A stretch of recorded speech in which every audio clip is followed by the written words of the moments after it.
The alien officer stared at his screen and felt his blood turn cold. Something was wrong. Something was very wrong. For 300 years, the Galactic Concorde had watched the small blue planet called Earth. They watched it the way a hunter watches trapped prey. Humans were weak. Humans were primitive. Humans were nothing more than animals who had learned to build simple machines. That was what every species in the galaxy believed. Officer Ventus checked his readings again. His 4 hands moved across the control panel with growing fear. The numbers made no sense. Thousands of signals were appearing at the edge of the Orion arm. Thousands of massive signals. "This is impossible," he whispered. 30 years ago, the Concorde had taught humanity a lesson. A human colony ship had tried to leave their solar system.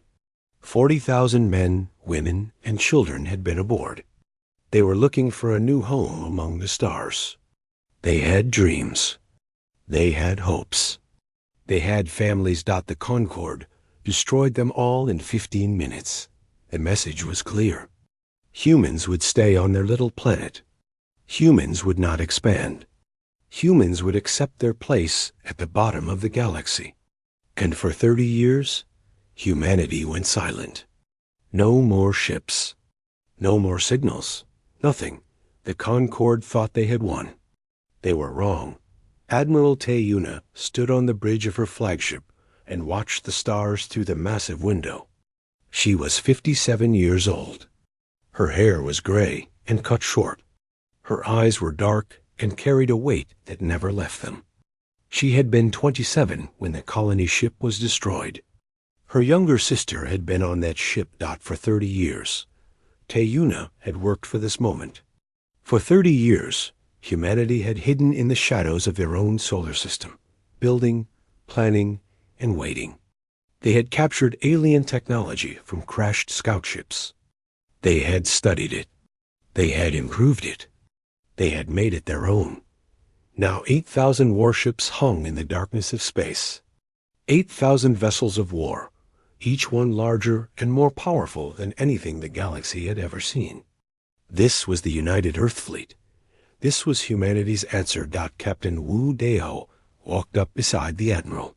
He was a tall man with broad shoulders and a scar that ran down the left side of his face.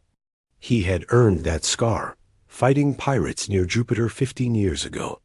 He commanded the flagship Unyielding, the largest ship in the fleet.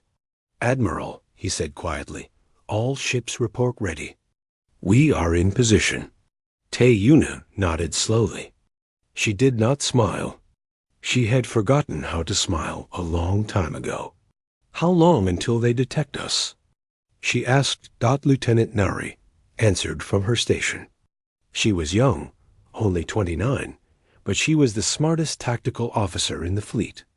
Her fingers moved across her screens like a musician playing an instrument. "Their patrol ships have already seen us," Nari said. "They are sending confused reports back to their command. They do not understand what they are looking at." "Good," Tayuna said. "Let them look. Let them count. Let them understand." On the Concorde patrol ship, Officer Ventus was screaming into his communication device. His superiors did not believe him. They thought he was malfunctioning. They thought his equipment was broken. 8,000 ships.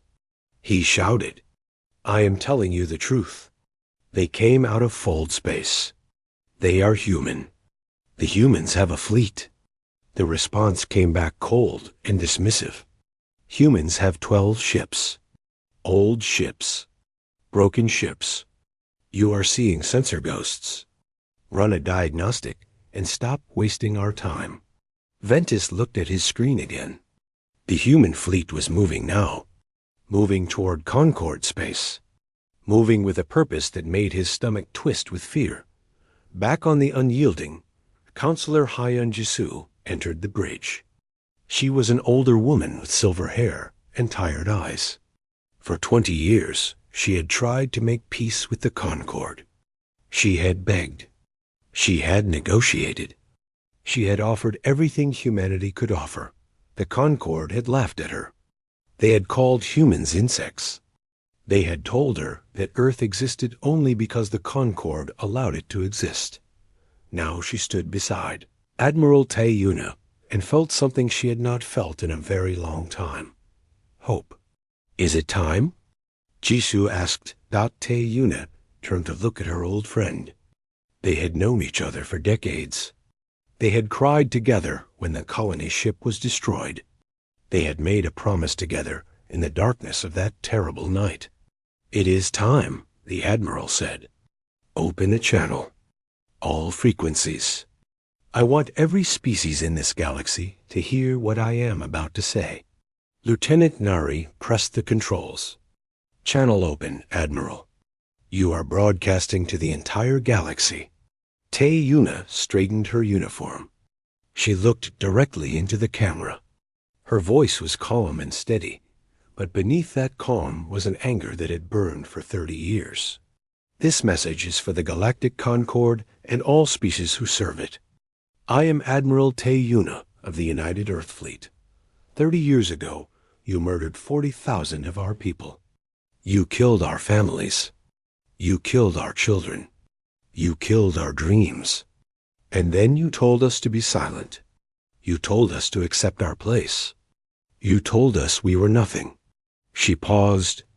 Her eyes were like ice. We were never nothing. We were waiting. We were building. We were remembering. Every name of every person you killed is carved into our hearts. Every tear we cried became fuel for our fire. Every year of silence was a year of preparation. The Admiral took a step forward. You wanted us to be afraid. Instead, you taught us to be strong. You wanted us to submit. Instead, you taught us to fight. You wanted us to forget. We remember everything. Across the galaxy, billions of beings watched their screens in shock. The primitive humans. The weak humans.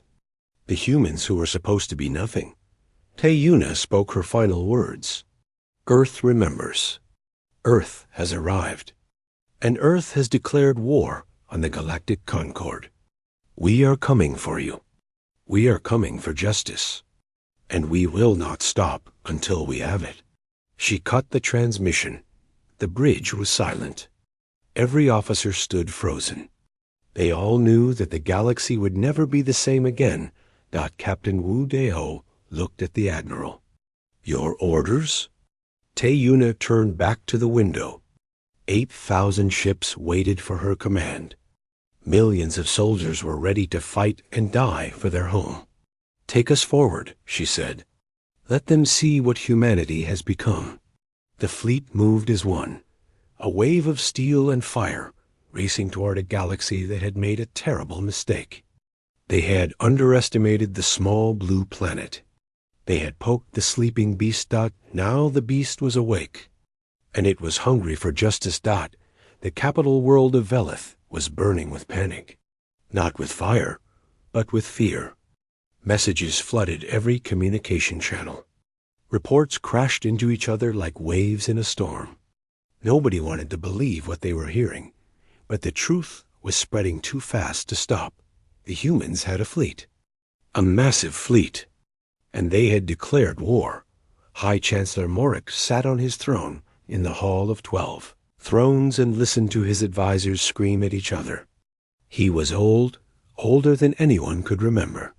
His gray skin hung loose on his bones, and his 6 eyes blinked slowly as he processed the chaos around him. For 800 years, Morik had ruled the Galactic Concorde. He had crushed rebellions. He had conquered worlds. He had destroyed entire species who dared to challenge his power. He had never known defeat. Silence, he said. His voice was quiet, but it cut through the noise like a blade. Everyone stopped talking. Show me the human fleet, he commanded. A massive screen flickered to life above the hall. The image showed thousands of ships moving through space in perfect formation. They were unlike anything the Concorde had ever built. They were sharp and angular, designed for one purpose only. War. One of the advisors stepped forward. His name was Counselor Veth, and he was responsible for intelligence gathering. His hands were shaking. "High Chancellor, we do not understand how this is possible.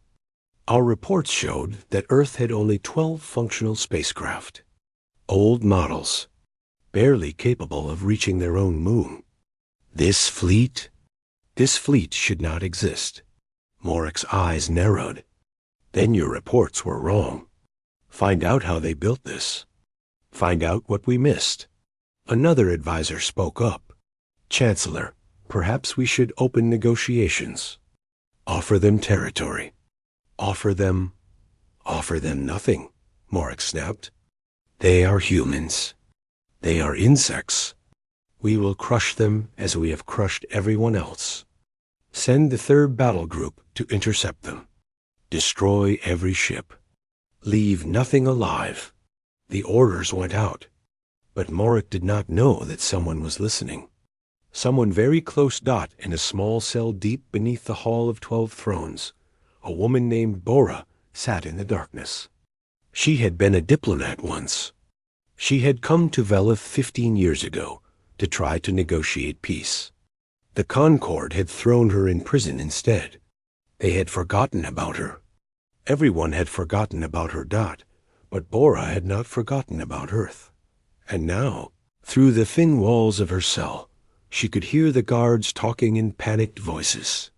She heard words like human fleet and war and thousands of ships. Bora smiled for the first time in years. Earth had not forgotten her either. 3 levels above her cell, Commander Sung Hana moved through the corridors of the government building. She wore the uniform of a Concord servant, but she was no servant. She was the leader of a secret unit that had been embedded on Velith for 5 years. 12 human operatives, hidden in plain sight, waiting for the signal. That signal had finally come. Hana pressed her hand to her ear, activating a hidden communicator. "All units, this is Commander Sung. Phase 1 is active. Disable primary communication relays in exactly 4 minutes. Make it look like a system failure. We need to blind them before our fleet arrives." 12 voices responded with quiet confirmation. Hana moved toward her target. A massive communication tower that connected Velith to the rest of the Concord. Without it, the Chancellor would not be able to coordinate his forces. He would be alone in the dark. Meanwhile, Admiral Te Yuna stood on the bridge of the Unyielding and reviewed the intelligence reports. Lieutenant Nari had done excellent work. They knew where the Concord's military shipyards were located. They knew the patrol routes. They knew the weaknesses in their defense systems. "The 3rd Battle Group is moving to intercept us," Nari reported. 2,000 ships. They will reach our position in 6 hours. Captain Wu Deho crossed his arms. 2,000 against 8,000. They still think they can win with smaller numbers. They have never lost a war, Te Yuna said quietly. They do not know how to imagine defeat. Counselor Hyen Jisu stepped forward. She had been working on something for hours, and now she held a document in her hands. "Admiral, I have finished the declaration. The full declaration. Every crime the Concord has committed against humanity. Every atrocity. Every lie." Te Yuna took the document and read it slowly. Her expression did not change, but her hands tightened on the paper. The document listed everything. The destruction of the colony ship. The abduction of human beings for experiments. The forced sterilization programs on small human settlements that the Concord had secretly controlled. The assassination of human leaders who spoke against alien rule. The poisoning of water supplies. The manipulation of human governments. It was a history of horror. And now the galaxy would know the truth. "Broadcast it," Te Yuna ordered. "Every channel. Every frequency. Let everyone see what kind of monsters rule this galaxy." Nari nodded and began the transmission. Across the stars, billions of beings received the message. Many species in the Concord had believed the lies about humanity. They believed humans were dangerous savages who needed to be controlled. Now they saw the truth. The declaration ended with Admiral Teyuna speaking directly to the camera again. You taught us what the galaxy truly is. A place of cruelty. A place where the strong prey on the weak. A place where justice is a joke and power is everything. You made us into what we are today. You created your own enemy. And now you will learn what humanity can become when it has nothing left to lose. On Velith, High Chancellor Morik watched the broadcast with growing fury. He slammed his fist against his throne. Cut the transmission. Block it. Destroy their communication systems. But before his technicians could respond, every screen in the building flickered and died. The lights went out. Emergency power kicked in. Bathing everything in red dot, Commander Sung Hana watched from the shadows as chaos erupted. Her operatives had done their job perfectly. The main communication tower was offline. Velith was blind and deaf. She activated her communicator one more time. Phase 1 complete. Moving to Phase 2. Preparing extraction of priority target. The priority target was Bora. They were going to rescue their lost diplomat. They were going to show the galaxy that Earth never abandoned its people. In the darkness of her cell, Bora heard footsteps approaching. Fast footsteps.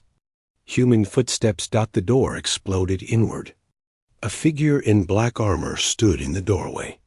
Through the helmet, a familiar voice spoke. Envoy Bora? I'm Commander Sung Hana. Earth sent us.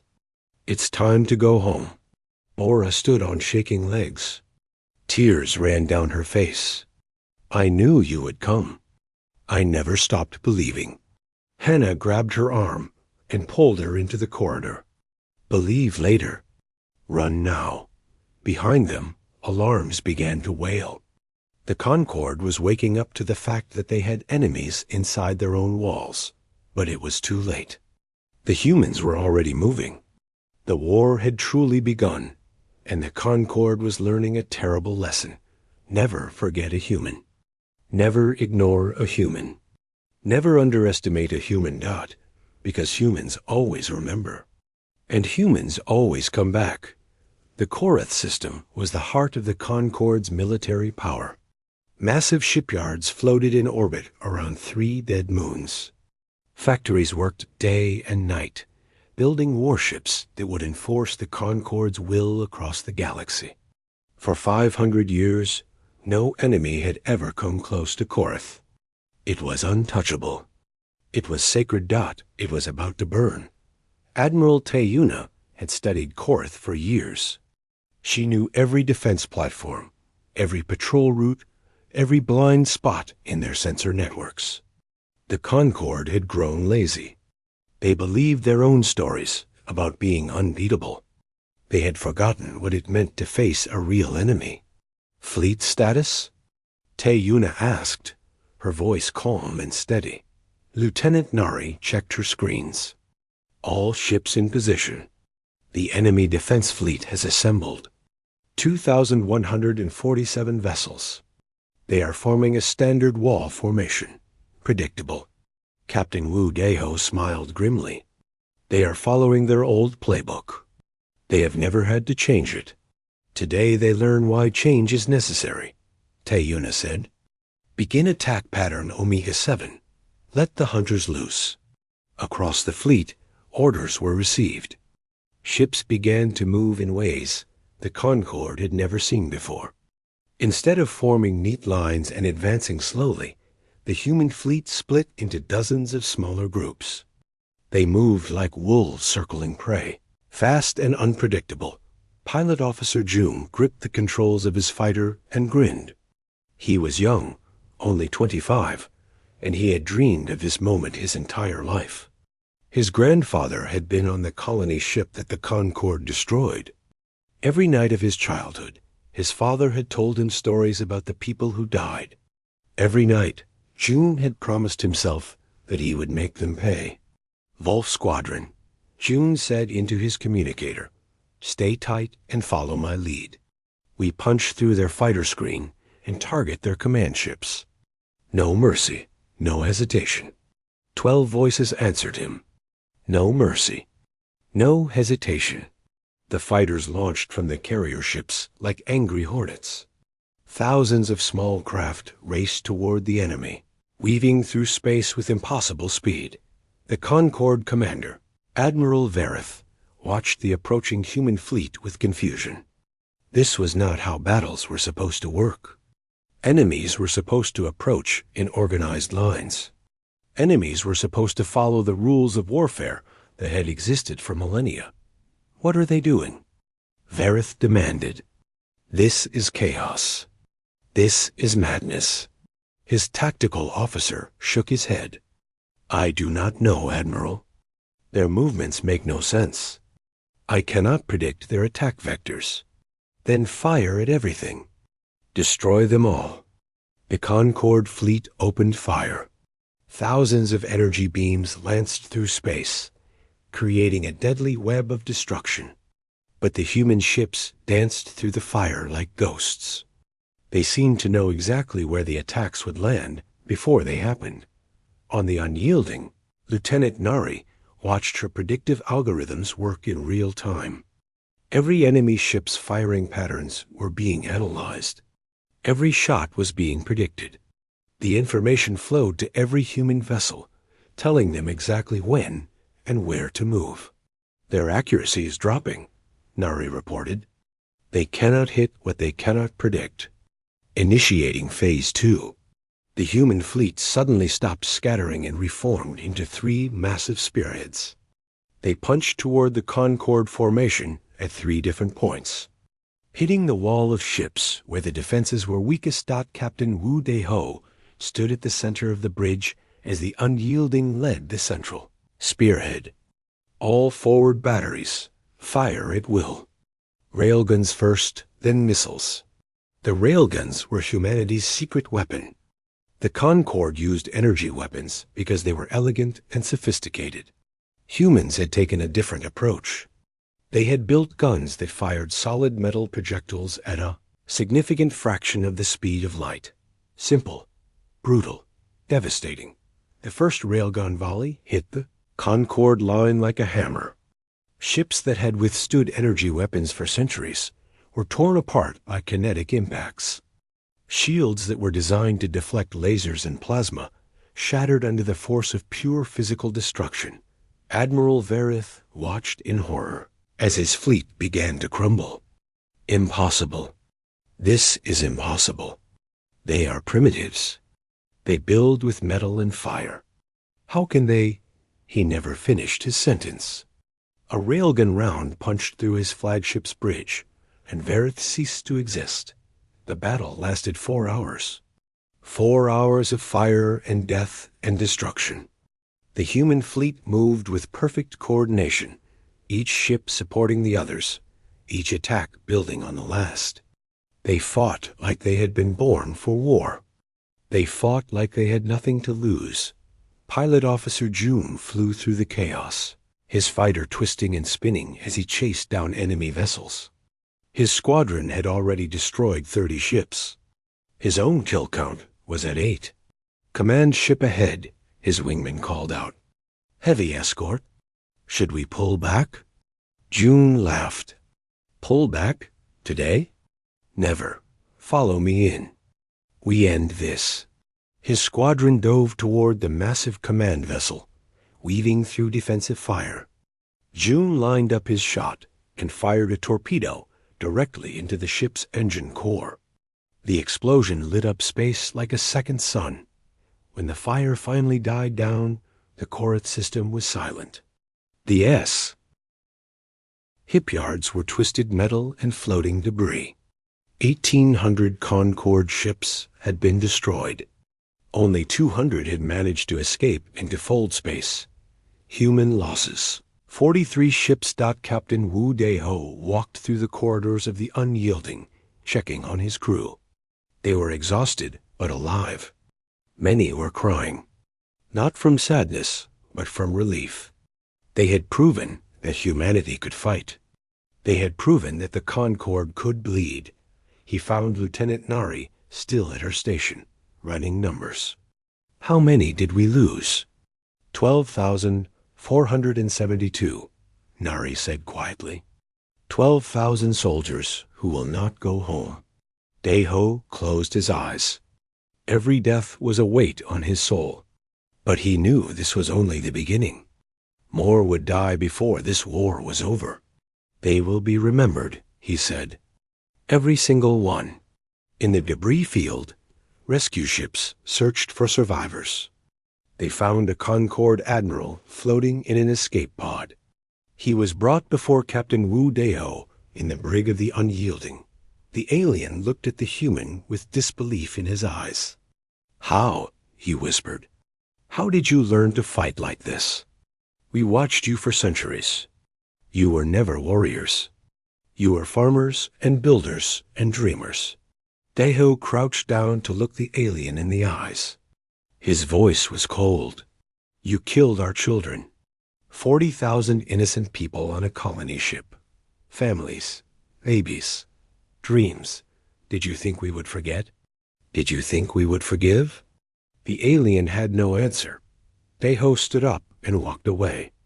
"Take him to the holding cells. He will face trial for his crimes."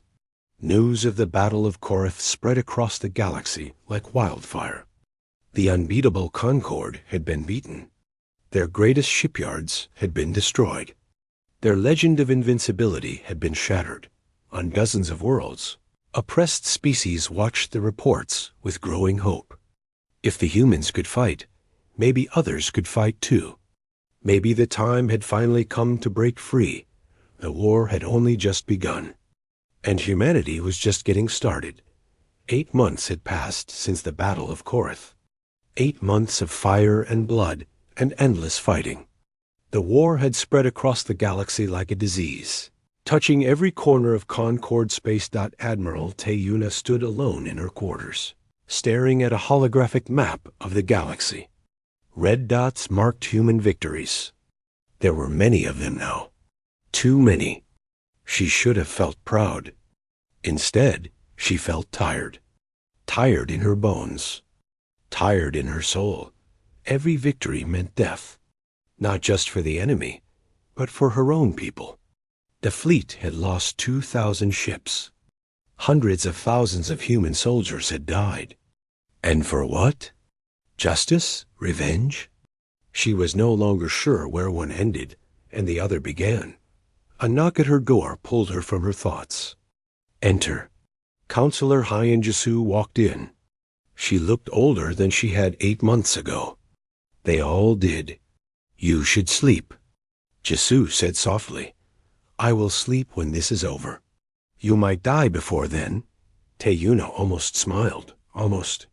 "Then I will sleep forever." Jisu sat down across from her old friend. "I have news. 3 Concorde species have contacted us.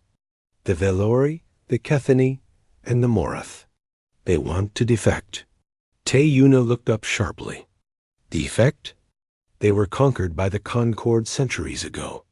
Forced to serve. Forced to fight.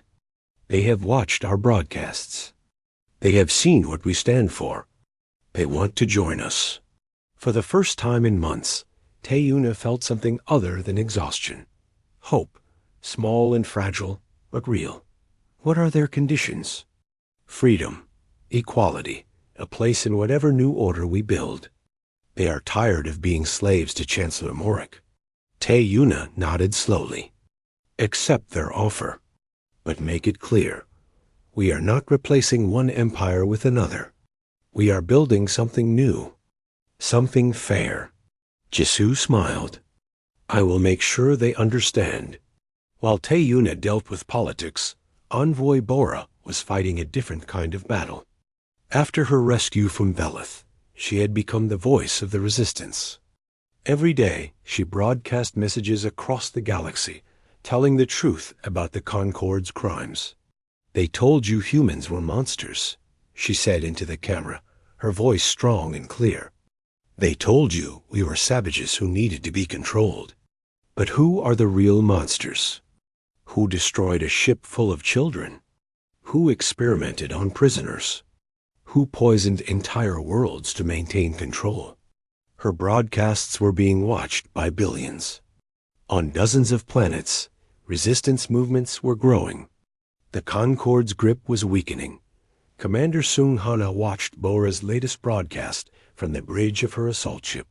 She smiled with pride. The frightened prisoner she had rescued from that dark cell had become a symbol of hope. "Commander," one of her officers called out, "we are approaching the Therian system. Sensors show heavy enemy presence." Hannah stood up and adjusted her armor. The Therian system has 3 human slave camps. 12,000 of our people are being worked to death in those mines. Today, we bring them home. Her soldiers cheered. They had liberated 4 camps in the past 2 months. Each mission was dangerous. Each mission meant losses. But they never hesitated. Every human life was worth fighting for. Back on the Unyielding, Lieutenant Nari burst onto the bridge with fear in her eyes. "Admiral, emergency transmission from our intelligence network." Tae Yuna spun around. "What is it?" "Chancellor Morik has authorized the use of the Void Hammer. It is a planet-killing weapon. He is sending it to Earth. If it reaches our home world, everyone dies. 8 billion people. Gone." The bridge went silent. Every officer stood frozen with horror. Captain Wu Deho stepped forward. "How long until it reaches Earth?" Nari checked her data. The weapon convoy departed from the Vela system 6 hours ago. At their current speed, they will reach Earth in 72 hours. We cannot intercept them in time with the main fleet. Then we send a smaller force, Deho said. "Fast ships. A strike team." Tae Yuna shook her head. "The convoy is heavily guarded. Any small force we send would be destroyed before they could reach the weapon." Deho met her eyes. "Not if that force is willing to die trying." Everyone knew what he was saying. A suicide mission. No hope of survival. Just one chance to save Earth. "I will lead the mission myself," Deho said firmly. "The Unyielding is the fastest capital ship in the fleet. We can reach the convoy in 60 hours if we push the engines past safety limits." "You will not survive," Tae Yuna said quietly. "I know," he smiled sadly. "But my children are on Earth. My parents. My sisters. I will not let them burn while I hide behind safety." Tae Yuna wanted to refuse. She wanted to order him to stay. But she saw the determination in his eyes, and she knew nothing would change his mind. "Go," she whispered, "and may you find peace in whatever comes next." Deho saluted. Then he turned and walked off the bridge without looking back. Pilot Officer June was waiting for him in the hangar bay. "Captain, I am coming with you. This is a one-way mission." June smiled. "I know. My grandfather was on the colony ship. I have been waiting my whole life to make things right. Let me fly with you." Deho clasped the young pilot's shoulder. "Then welcome aboard." The Unyielding launched with a skeleton crew. Volunteers only. Every person on that ship knew they were flying to their death. But they went anyway, because some things were more important than survival. 60 hours later, they found the convoy. 50 warships guarding a massive weapon platform. The Void Hammer was ugly and terrifying, a machine designed for nothing but destruction. "All hands," Daeo announced over the ship's speakers. "This is the captain. In a few minutes, we will engage the enemy. We will not survive this battle, but our families will live. Our children will grow up under free skies. Our planet will endure. That is worth dying for." He took a deep breath. "It has been an honor serving with you. Now let us show them what humans are made of." The Unyielding charged forward, guns blazing. June led the fighter squadrons in a desperate attack on the weapon platform's defenses. Ships exploded around them. Fire filled the void. Daiho pushed the unyielding to maximum speed and aimed directly at the void hammer. The ship shuddered as enemy fire tore through its hull. Systems failed. Crew members died, but the ship kept moving. In the final seconds, Daiho closed his eyes and thought of his family. His children's laughter. His mother's smile. The blue skies of Earth. For Earth, he whispered. The unyielding struck the void hammer at full speed. The explosion was visible from 3 systems away. When the fire cleared, the weapon was gone. Destroyed completely. Earth was saved. And Captain Wu Daiho had become a legend. Rescue ships found him 3 days later, floating in a damaged escape pod. Barely alive. Pilot Officer June had pulled him from the wreckage and forced him into the pod. Before the final impact, June had not made it. When Daiho woke up in the medical bay of a rescue ship, he cried for the first time in 20 years. He cried for June. He cried for his crew. He cried for everyone who had died so that Earth could live. But the mission was complete. The void hammer was destroyed. And now there was nothing standing between the human fleet and Veleth. It was time to end this war. The sky above Veleth burned with the light of 6,000 human warships. They hung in orbit like a crown of fire, surrounding the capital world of the Concord. There was no escape. There was nowhere to run. The war that had raged for 11 months was finally coming to an end. Admiral Taeyuna stood on the bridge of her new flagship, the Remembrance. The unyielding was gone, sacrificed to save Earth, but its name lived on in the hearts of every human soldier. Admiral, Lieutenant Nari reported, Chancellor Morik is broadcasting on all frequencies. He wishes to negotiate. Let him speak. Morik's face appeared on the screen. He looked old and broken. The proud ruler who had laughed at humanity for centuries now stared at Taeyuna with desperate eyes. Admiral Taeyuna, he said, his voice trembling, I offer unconditional surrender. The Concord will accept any terms you demand. Please, spare my world. Spare my people. Taeyuna studied him for a long moment. This was the being who had ordered the destruction of the colony ship. This was the monster who had enslaved and murdered her people for generations. Every part of her wanted to give the order to burn Veleth to ashes, but she was not a monster. She refused to become what she fought against. I will come down to meet you personally, she said, in the Hall of 12 Thrones. Prepare to receive me. The transmission ended. Nari looked at her with concern. Admiral, it could be a trap. It is not a trap. He is beaten, and he knows it. Taeyuna straightened her uniform. Prepare my shuttle. Commander Sung Hana and Envoy Bora will accompany me. The shuttle descended through the atmosphere of Veleth. Taeyuna watched the alien city pass below them. It was beautiful in its way, with tall spires and glittering domes. Millions of beings lived here. Families, children, people who had nothing to do with the crimes of their leaders.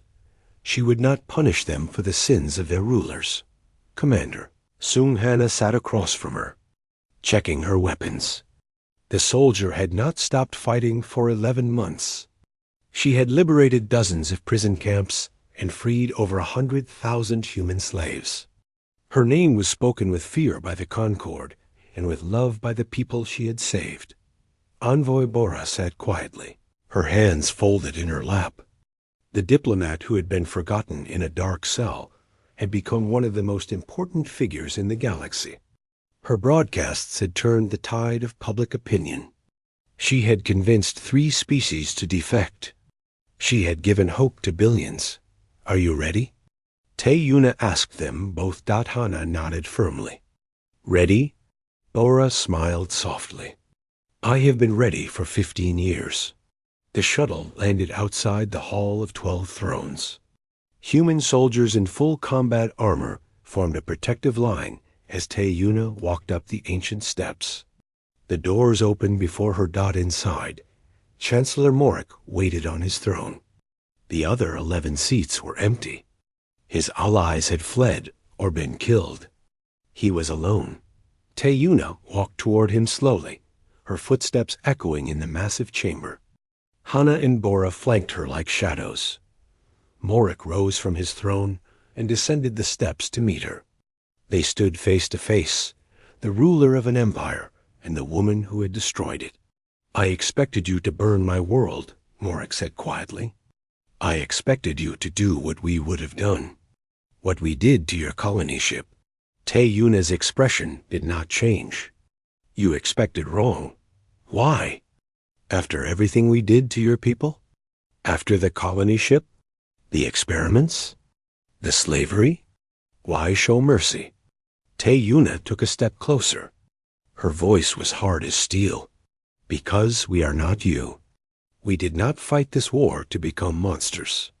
We did not sacrifice our people so we could replace one tyranny with another. We fought for justice. We fought for freedom. And justice means more than just punishment." She pulled out a document and held it before him.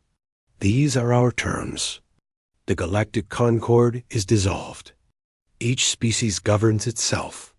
War crimes tribunals will be held for those who committed atrocities. Reparations will be paid to every species you conquered.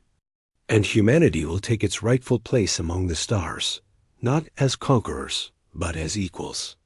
Morik took the document with shaking hands. He read it slowly. When he finished, he looked up with confusion in his eyes. "You could have demanded everything. You could have enslaved us, destroyed us. Why show restraint?" Teyuna turned away from him and looked at the empty thrones. "Because we remember what was done to us. We remember the pain, the fear, the helplessness. We remember so that we never become what you were. We remember so that no species ever has to feel what we felt." She turned back to face him. "Sign the document. Accept our terms. And pray that history forgives you, because the dead never will." Morik signed. 10 years passed. The galaxy was different now. The Galactic Concord was gone, replaced by the Galactic Assembly. Every species had a voice. Every species had a vote. Counselor Hyan Jasu led the assembly with wisdom and fairness, building bridges between former enemies. Captain Wu De-ho recovered from his injuries. The scars on his body healed, though the scars on his soul never fully faded. He became the head of the new academy, training the next generation of officers. He taught them about sacrifice. He taught them about duty. And he taught them about the cost of war. Lieutenant Nari commanded her own ship now, the Endless Horizon. She explored the unknown regions of the galaxy, discovering new worlds and new species. Her crew called her the best captain in the fleet. She always said she was just doing her job. Commander Sung Hana continued her work. There were still people who needed rescuing. There were still wrongs that needed righting. She never stopped fighting for those who could not fight for themselves. Envoy Bora became an ambassador. She traveled across the galaxy, spreading the message of unity and hope. She never forgot those 15 years in the dark cell.